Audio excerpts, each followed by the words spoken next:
Hello dear students, in this lecture we will discuss about Halstead complexity and it comes under test metric. Test metric में हमें दो complexity पढ़नी थी।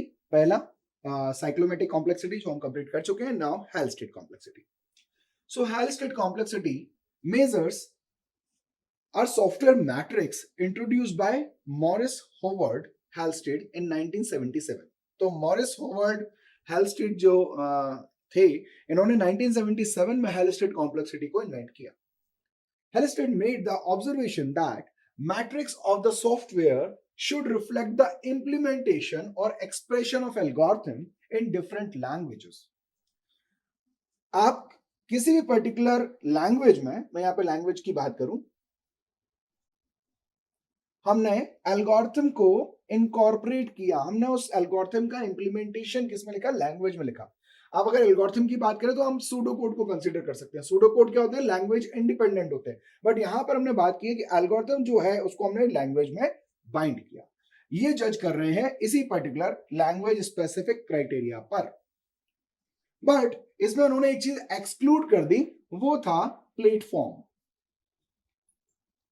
Expect क्या किया इन्होंने? प्लेटफॉर्म को कंसीडर नहीं किया कि प्लेटफॉर्म को ध्यान में ना रखते हुए, क्योंकि प्लेटफॉर्म हो सकता है कहीं पर रैम ज्यादा हो, कहीं पर प्रोसेसिंग एलिमेंट स्पीड अप वाले हो या कहीं पर कम हो, तो ये एक लिमिटेशन है और ये हार्डवेयर लिमिटेशन है। इससे इस कॉम्प्लेक्सिटी के कैलकुलेशन पे कोई भी इफेक्ट नहीं पड़ने वाला है। अब वो पर्टिकुलर कोड किसी लैंग्वेज में लिखा गया तो यहां पर हम उन फैक्टर्स को जज करने वाले हैं जो इस लैंग्वेज के कोड को बनाने में सहायक है। Right? So these metrics are therefore computed statically. Static computation रहेगा from the code. Halstead goal was to identify measurable properties of software. हम क्वांटिफाई क्या कर सकते हैं?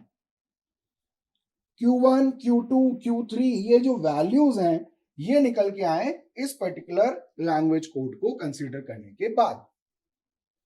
measurable property of software and the relationship between them.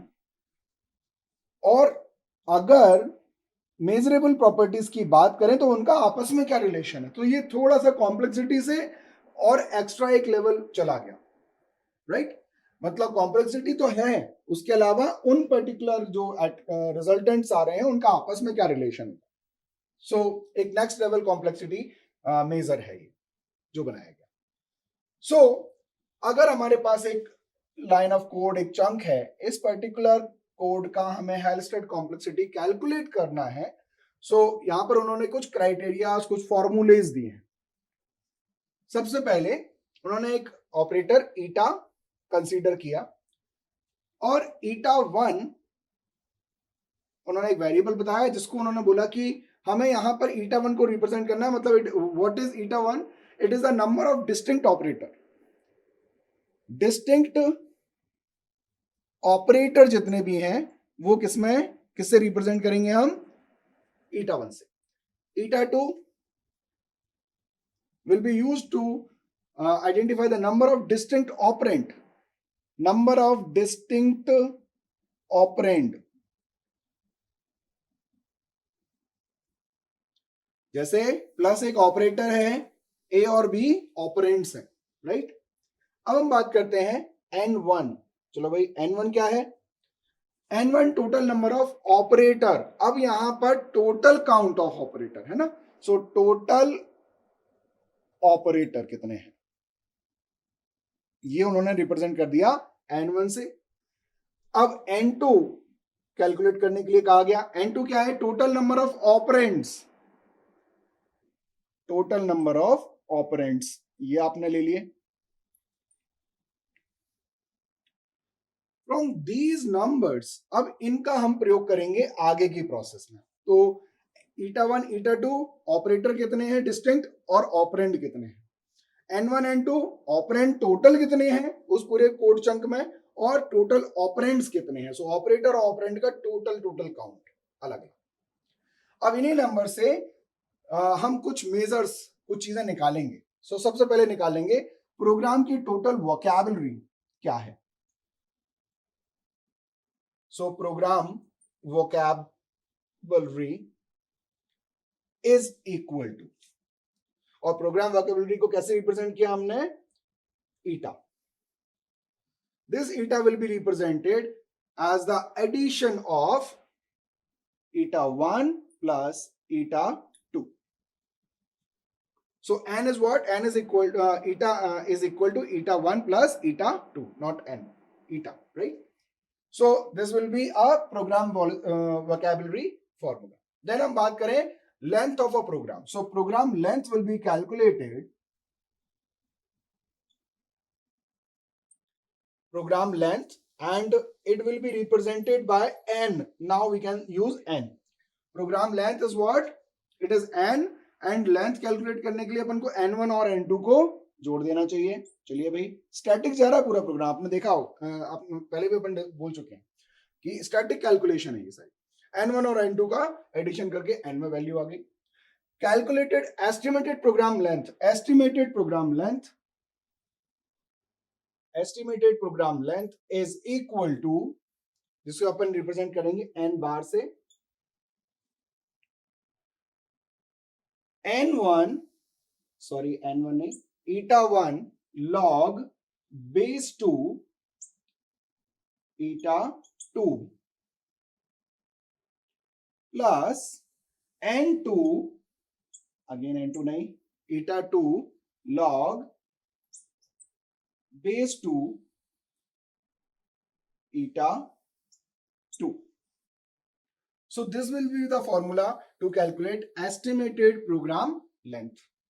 Then again, now if we want to calculate the volume, then what sort of the formula will be there? So volume V will be represented as n into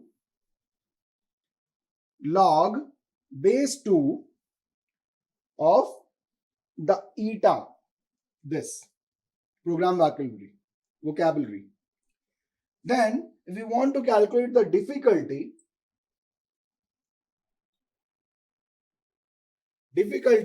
D will be represented as eta 1 divided by 2 into n2 divided by eta 2. So this will be the difficulty formula. And if you want to calculate the effort, so effort formula will go like that. Effort E will be calculated as D into V.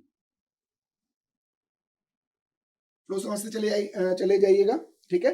सो यहां से हम इन values को calculate कर रहे हैं, then अब यहां पर इनको कैलकुलेट करके एफर्ट कैलकुलेट कर रहे हैं. अब हम बात करते हैं the difficulty measure is related to the difficulty of the program to write और अंडरस्टैंड. डिफिकल्टी मेजर क्या है कि प्रोग्राम को लिखने और समझने में कितनी डिफिकल्टी होने वाली है, ये निकालना चाह रहे हैं जब हम कोड को रिव्यू कर रहे हैं तब, ठीक है. So the effort measure translates into actual coding time using the following relation. So effort measure मतलब time required to program, उस particular, अब अपन यहाँ आ रहे हैं तो वहां से शुरू करते हुए time required to program, इसको represent कर रहे हैं T से. Time required to program will be represented as T, and the formula go like effort E divided by 18 seconds. Seconds में हम ये टाइम निकाल लेंगे. E divided by 18. Halstead delivered bugs जिसको क्राइटेरिया B से रिप्रेजेंट कर रहे हैं, is an estimate for the number of error in implementation. So यहां पर एरर इन इम्प्लीमेंटेशन, बग्स या एरर, उनको कैलकुलेट करना है. तो उन्होंने फॉर्मूला दिया, बग्स या error in implementation will be like that. Number of delivered bugs is equal to, B is equal to e to the power 2 by 3 divided by 3000, or we can say more recently B is equal to V by 3000.